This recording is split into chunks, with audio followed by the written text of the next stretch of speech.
Sabi ng lalaki, ay matutulungan kita doon. Ako nga pala ang manager ng manager. Mabibigyan kita ng trabaho.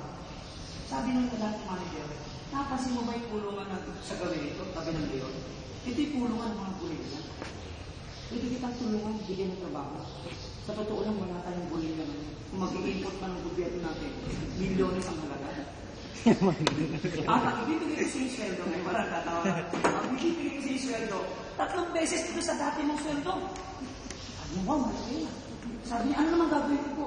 Iti-train ka namin na maging isang gulila. Maging isang bakulaw. Sige, kita pagaling. Sige po sir, 3 months. Tinurain siya. Kung paano maglambitin ng gorilla, paano kumain ng saging, paano tumambling, paano mag-entertain, mag-drop. Lahat ng nature and character, behavior ng isang gorilla, tinurain sa kanya. Nung ma-perfect na lahat ito, lumabit siya, sinuotan na siya kailan, damit pang gorilla. At ilagay niya sa Manila Zoo. Yung tao. Ay, sumigla ang Manila Zoo ngayon dahil ang mga bata, pagka nagkakaroon ng field trip, dun sa gorilla kasi nagpapakitang bilas. Tuwan-tuwa yung mga bata. Talon dito, lambitin doon, tumbling dito, kain ng saging, dura. Ganun ang ginagawa niya. Ito ang malungkot. Yung isang pagkakataon na siya ay lumambitin, kinapos yung talon niya. Hindi siya nakakapit sa puno. Nalaglag siya sa pulungan ng leon. Tapos nakita niya, hindi tumayo. At nung papatayo, dito po ako dyan. Nung papatayo, sabi niya, gusto niya sumigaw at humingi na sa kloro. Kaya nagraming tao. Nabibistis siya, magkakaroon ng malaking iskandalo. Handaan siya, nag-aakto siyang tatakas. Yung leon, binili siya ng paglapot sa kanya. Nung aaktong tatayo nitong lalaking ng kanyang gorilla, dinamba siya ng leon. Pagdamba sa kanya ng leon, napahiga siya ng leon. Pagdamba sa kanya ng leon, maya-maya, yung muso ng leon, tumapat doon sa tenga niya. At ang sabi ng leon, pare, huwag kasi sila, mauhuli tayo na naman. Pipisa tayo na naman.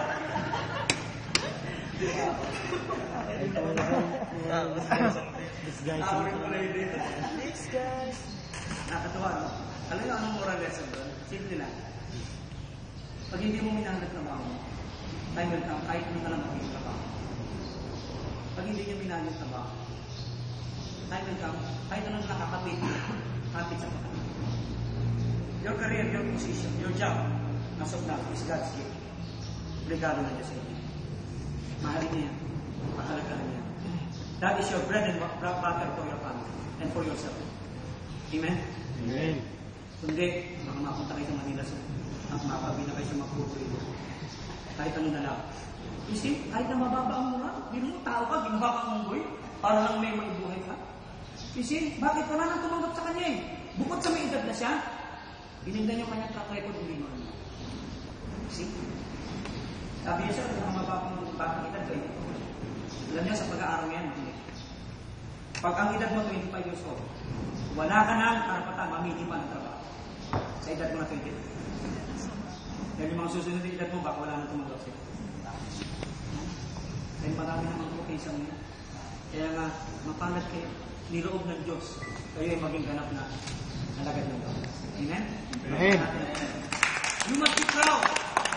Yamat, pag-arahas. Sila ni Yamat. Kasama ko. Pamaging, apo niya, apo niya. Si Sesko sa Tapos. Nung nagtuturo ako dyan, si Sesko ang kakanda. Ngayon ko lang nakita dyan. Kasi, kaya pala masama tingin mo sa akin. Pamilya ako. So, the moral lesson is, your job is God's gift. Regalo ng Diyos. Tinulungan kayo ng Diyos, maraming yan. Huwag nyo nasayang. Pagbutihan nyo. At wait, when you do that with excellence, when you do your profession with excellence, malayo mararating. Amen? Pakisahin mo sa katabi mo, malayo mararating. Lalo na kung may pamasahe ka. Malayo mararating, may pamasahe. Amen? Tumayo tayo na. Pagpapakan natin ang Panginoon. Dapat nga, kaya lang papalakpakan natin, kaya kaysa may politiko. Kasi sa bubog Kaya ba tayong bigyan ng kamay ng mga politician? Hindi mga artisan. Tayo natin yung mukha tumikit. Everybody please close your eyes for your chest. Let's pray.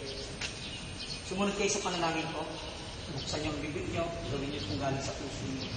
Na parang kayo mismo ang nananalangin sa Diyos. Sabihin niyo ganito.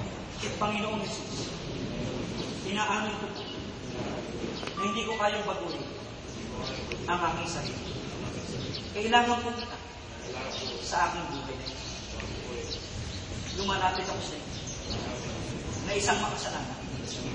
Pinagsisisihan ko ang lahat-lahat ng aking nagawang kamalian. Patawarin niyo po ako. Linisin ang tugasan ng iyong banal na dugo.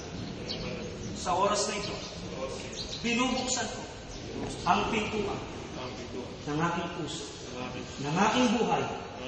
Tinatanggap kita ngayon bilang Panginoon at sarili kong tagapagligtas. Sa araw na ito, isinusuko ko sa iyo, itinatalaga ko sa iyo ang aking buong pagkatao. Maghari ka sa buhay ko. Puspusin mo ko ng iyong espiritu. Magmula sa araw na ito, gawin mo po ako na isang kakaiba, bagong alagad ng batas, na nakalulugod sa iyo, sapat sa tungkulin, magmahal sa aking tao. Ito ang ating panalangin. May pasasalamat at pananampalataya sa pangalan ng Ama, ng Anak, at ang Espiritu Santo. Amen. Amen. God bless you all and have a good day.